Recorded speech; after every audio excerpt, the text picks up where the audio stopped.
Hello everyone and welcome back to Midnight's R+ training journal.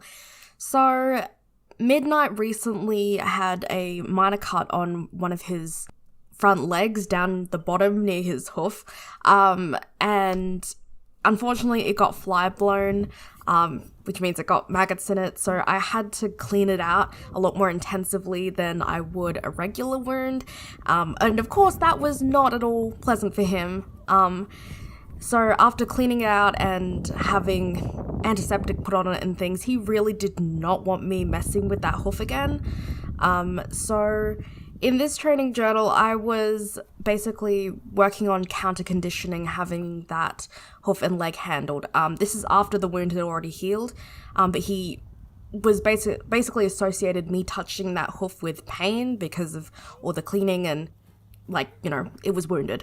So in this video, I'm working on counter conditioning, having that leg and that hoof touched and picked up so that I can do things like hoof cleaning and preparing for the farrier. So here I was just targeting a little bit. He is wearing a halter just because there were other horses loose grazing in this area, so I wanted to be able to move him out quickly if I needed to, if they came and bothered us. And the nose part isn't on because I'm still working on treating some very minor rain rock patches on his face, and I didn't want to contaminate the halter with that.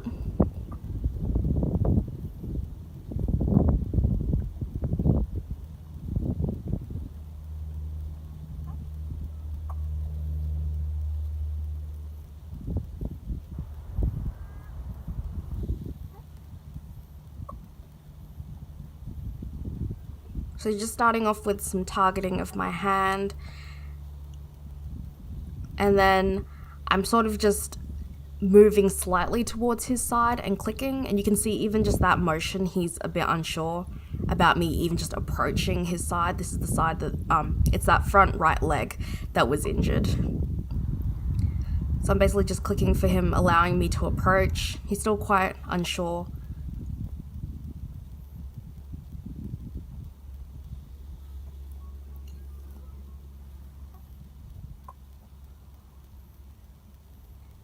And then I started clicking for just touching his shoulder. So Midnight does know how to pick up all of his feet. It's just that ever since having that injury, he hasn't wanted me to touch that foot. So I'm not so much teaching him how to pick up his foot, I'm more counter conditioning, so that he builds a positive association with me handling that foot again, because currently he has a negative association after having his wound there treated. So I'm starting to ask a little bit more, and I'm clicking while my hand is still on him so that he's getting reinforced for my hand touching him rather than my hand leaving him. So there I was going a little bit further down his leg.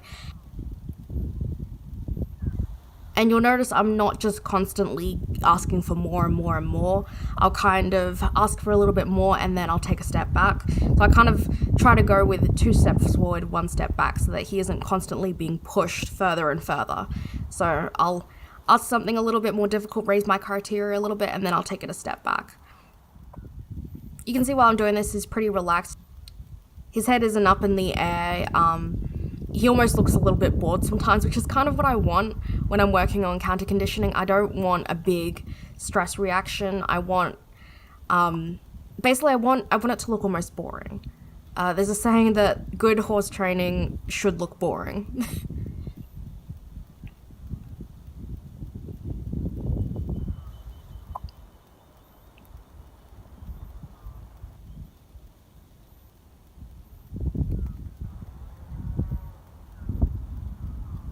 So there I clicked for just a slight weight shift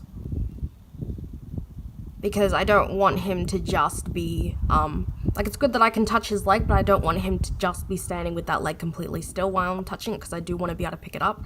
So that's why I clicked just for a slight weight shift, which will then build up to him picking up his leg completely. So they're asking for another weight shift. He did a really good job shifting his weight off of that leg. And I'm not trying to pull his leg up or anything like that or apply any pressure. I'm literally just touching it and shaping the hoof lift, which is something he already knows. but we're kind of just revisiting it.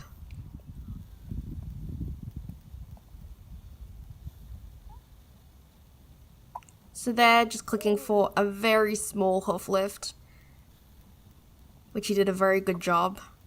And I didn't hold it or anything, just the moment he lifted his foot, clicked, let it go.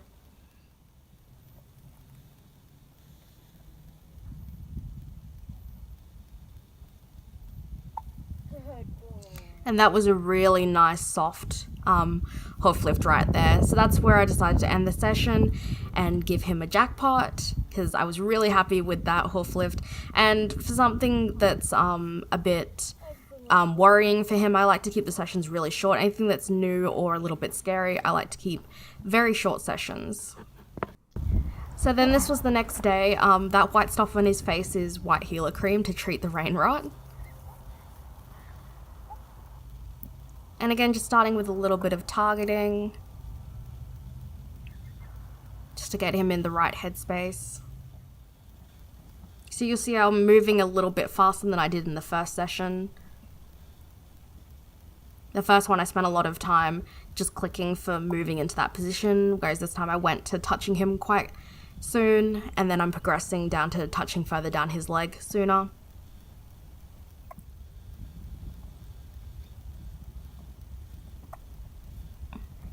And you'll notice I kind of held his hoof for like just a millisecond longer than in the previous session.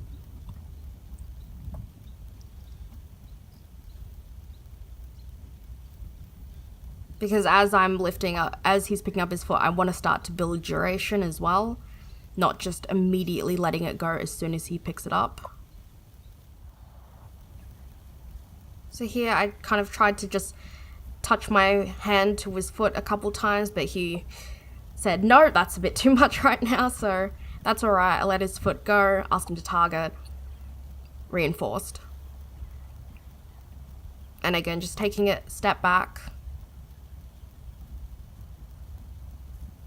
And there you can see he kind of thought about pulling his foot away, but then he relaxed it. And in that moment where he relaxed it back, I clicked and let it go. And again, I'm not stopping his foot from moving, I'm kind of just moving my hand with his foot. So then he thought about pulling it away, but then relaxed it, and I can click and reinforce for that. So there I just clicked just for touching my other hand to his hoof real quickly. And then gave him a jackpot for that, because I felt like we'd made great progress and wanted to keep the session short and end on a really nice positive note. So there's his jackpot on the ground, and then I ended the session there. And here is the final session. We were inside the paddock this time because the ponies that were grazing in the outer area were all hanging around, and I didn't really feel like training around them. But I don't mind training with Midnight's paddock mates because they're all very civil.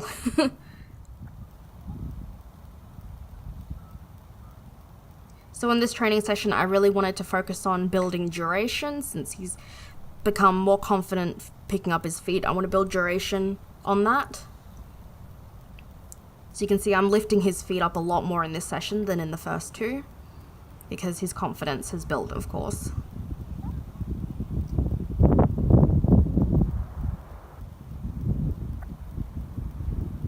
And I'm always making sure that I click while his hoof is still in my hand, not when I let it go. So here I got out my hoof pick, because I'm also going to start doing a bit of messing around with the hoof pick while I'm building duration. So there I just clicked for just one scrape of the hoof pick across his hoof. His feet are actually totally clean, thankfully, because the ground is so dry that there's no mud or anything getting in there. So this is just counter conditioning. So at this stage, when he goes to pull his foot away, and if he's really showing that he wants to pull his foot away, I'll let it go. But if he kind of just brings it forward a bit like that, I kind of just move my hand with his foot and then click when he relaxes. Ideally, I'd just let his foot go the moment he tells me he wants it back, but the farrier isn't going to do that. The farrier is going to hold his foot when he's getting trimmed. And as Midnight's caretaker, it's my responsibility to prepare him for the real world. So that's why I'm kind of keeping his foot up even if he kind of says he wants to pull it away, because I want to prepare him for, you know, what it's going to be like when he does get his feet trimmed. And so there I was just starting to bring his foot forward a little bit, just like a farrier would do, just to see how he felt about that. It kind of looks like he pulled his foot away there, but he actually didn't. I let it go. Honestly, I was so happy with how much he progressed. Like, when you look at the first training session versus this one, he's just made so much progress. So again, it kind of looks like he's pulling his foot away, but he actually isn't. I'm just trying to set it down gently after bringing it forward like that. And I ended the session there, another super short one, but honestly, we made so much progress. I was so happy with him. Anyway, I hope you guys enjoyed this training journal episode. If you did, please be sure to give it a thumbs up, as well as subscribe and hit the notification bell. That way you'll be notified every time I upload a video. Anyway, thank you so much for watching, and I'll see you all next time. Bye!